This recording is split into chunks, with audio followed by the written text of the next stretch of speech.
பஞ்சபூதங்களின் ஒன்றான நீர் ஸ்தலத்தை பற்றி தான் இன்று நாம் பார்க்க இருக்கிறோம். அதுக்கு முன்னாடி சிவனை பற்றி தெரிந்து கொள்ள நம்ம சேனலை சப்ஸ்கிரைப் பண்ணுங்கள், ஷேர் பண்ணுங்கள் அண்ட் கமெண்ட் பண்ணுங்கள். வாங்க வீடியோக்குள்ளே போகலாம். சிவபெருமானின் பஞ்சபூத தலங்களில் நீருக்குரிய ஸ்தலமாக அமைந்துள்ளது அருள்மிகு ஜம்புகேஸ்வரர் கோவில். இது திருச்சி மாவட்டத்தில் திருவானைக்காவலில் அமைந்துள்ளது. ஜம்புகேஸ்வரரின் இந்த ஆலயமானது சோழர்களால் கட்டப்பட்டது. சிவனின் தேவார பாடல் பெற்ற 274 சிவாலயங்களில் இது 60வது தேவார ஸ்தலமாகும். இங்கு திருநாவுக்கரசர், திருஞான சம்பந்தர், சுந்தரர் மூவரும் தேவாரம் பாடியுள்ளனர். அம்மனின் 51 சக்தி பீடங்களில் இது ஞான சக்தி பீடமாக அமைந்துள்ளது. கோவிலின் தனிச்சிறப்புகள்: எந்த தெய்வத்திற்கும் திருக்கல்யாணம் கிடையாது. அர்ச்சகர் அம்பாள் வேடத்தில் சுவாமிக்கு பூஜை செய்கிறார். ஐப்பசி மாதத்திற்கு பதிலாக சிவனுக்கு வைகாசி மாதம் அன்னாபிஷேகம் நடக்கிறது. நீருக்கு நடுவில் அருள்பாலிக்கும் சிவன். மூலவர் ஜம்புகேஸ்வரர். உற்சவர் சந்திரசேகரர் சோமஸ்கந்தர். தாயார் அகிலாண்டேஸ்வரி. ஸ்தலவிருஷம் வெண்ணாவல். தீர்த்தம் நவ தீர்த்தம் காவேரி. புராண பெயர் திருஆனைக்காவல். ஸ்தல வரலாறு: புராண காலத்தில் வெண்ணாவல் மரங்கள் நிறைந்த காடாக இத்தலம் இருந்தது. அங்கே ஒரு வெண்ணாவல் மரத்தடியில் ஒரு சிவலிங்கம் இருந்தது. சிவகணங்களில் இருவர் தாங்கள் பெற்ற சாபம் காரணமாக இக்காட்டில் ஒரு யானையாகவும் சிலந்தியாகவும் பிறந்தனர். சிவலிங்கம் கூரை இல்லாமல் வெயிலில் மழையில் கிடந்தது.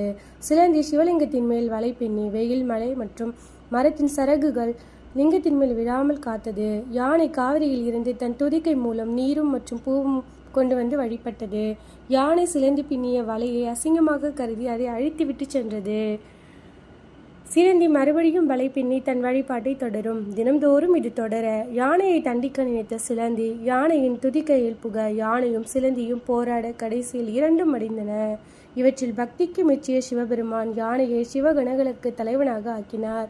சிலந்தி மறுபிறவில் கோச்சங்க சோழன் என்ற அரசனாக பிறந்தது.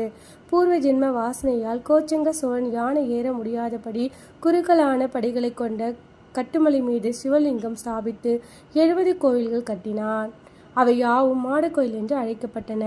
கோச்சங்க சோழன் கட்டிய முதல் மாடக்கோயில் திருவானைக்காவல் ஜம்புகேஸ்வரர் ஆலயமாகும். மற்றும் சிவபெருமான் உத்தரவின் பேரில் அம்பிகை பூலோகத்தில் மானிட பெண்ணாக பிறந்தாள்.